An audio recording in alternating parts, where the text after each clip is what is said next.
तो इस एपिसोड की स्टार्टिंग में हमें दिखाया जाता है वो सारी प्रैक्टिस है जो उसने करी थी, वो सब कुछ अचानक से ही गायब हो जाती है। और अचानक ही रावली एक ऐसे गड्ढे में गिर जाती है जहाँ पर उसे कई सारे डिसाइपल्स को मारना पड़ता है। और वो स्पिरिचुअल पावर को रिफाइन करने की पिल बनाती थी ताकि वो अपनी ब्यूटी को मेंटेन कर पाए कई सालों तक, और ऐसा करते रही।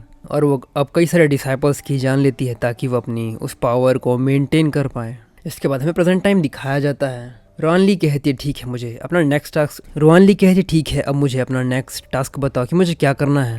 वो सिस्टम जो कि सामने बैठा होता है वो कहता है तुम्हारे अभी तीन वो सिस्टम जो कि सामने बैठा होता है वो कहता है तुम्हारे अभी 3 काम है जो कि तुम्हें ख़त्म करने हैं। पहला कि तुम्हें डिसाइपल्स की जान लेनी है, दूसरा तुम्हें क्लाउड कैन के इमॉर्टल सेक्ट के लीडर को मारना होगा, और तीसरा तुम्हें मेल प्रोटैगनिस्ट जो कि इस वर्ल्ड में है उसे ख़त्म करना होगा। यही तुम्हारे गोल है। रोहानली कहती है ठीक है मैं पहले के 2 टास्क को तो समझ चुकी हूँ, लेकिन आखिर मैं लास्ट वाला टास्क क्यों करूँगी। ये तो ऐसा होगा कि मैं खुद की जान लेने के लिए आगे बढ़ रही हूँ। सिस्टम कहता है देखो तुम्हें इस चीज़ को समझना होगा, अगर तुम एक विलन हो तो तुम्हें अपने उस अंत को कभी ना कभी देखना ही होगा, और ये वैसा ही होगा जिस तरीके से किया जाता है। और जो मेन प्रोटैगनिस्ट की मैं बात कर रहा हूँ वो कहीं ना कहीं तुम्हारा जूनियर भी होगा। अगर मैं सच कहूँ तो मैं इस चीज़ को सच में देखना चाहता हूँ कि वो तुम्हारी जान किस तरीके से लेता है। तुम उसकी सीनियर हो। उसकी ये बात सुनकर रोहानली अपने मन में कहती है इसका दिमाग सच में बहुत ही ज़्यादा टेढ़ा है। इसके बाद हमें इसे बिल्कुल नई जगह पर दिखाया जाता है जहाँ पर वो कुछ जला रही होती है, शायद उन मरे हुए लोगों के कपड़े होंगे। और वो कहती है मैंने अपने सारे एविडेंस ख़त्म कर दिए हैं, अब इसके बारे में कोई भी नहीं जान पाएगा।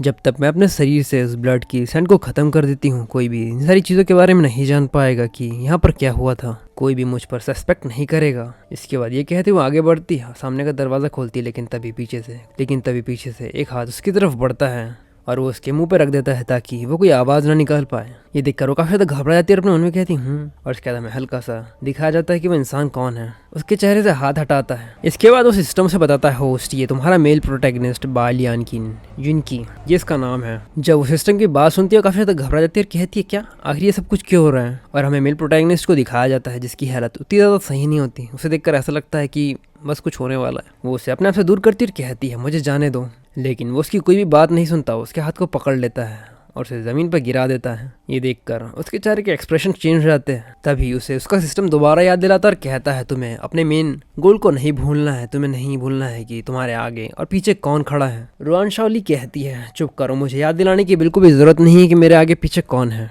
और ये कहते अपनी मुट्ठी को ज़ोर से कसती है। तभी सिस्टम दोबारा उसे नोटिफिकेशन देता और कहता है सिस्टम कुछ समय के लिए बंद हो रहा है। तो अगर आपको ये एपिसोड पसंद आया हो तो ज़्यादा से ज़्यादा लाइक करें और कमेंट करें ताकि मैं नेक्स्ट एपिसोड जल्दी से जल्दी डाल पाऊँ। अगर आपको मेरा कंटेंट पसंद आया तो प्लीज़ चैनल को सब्सक्राइब करना ना भूलें।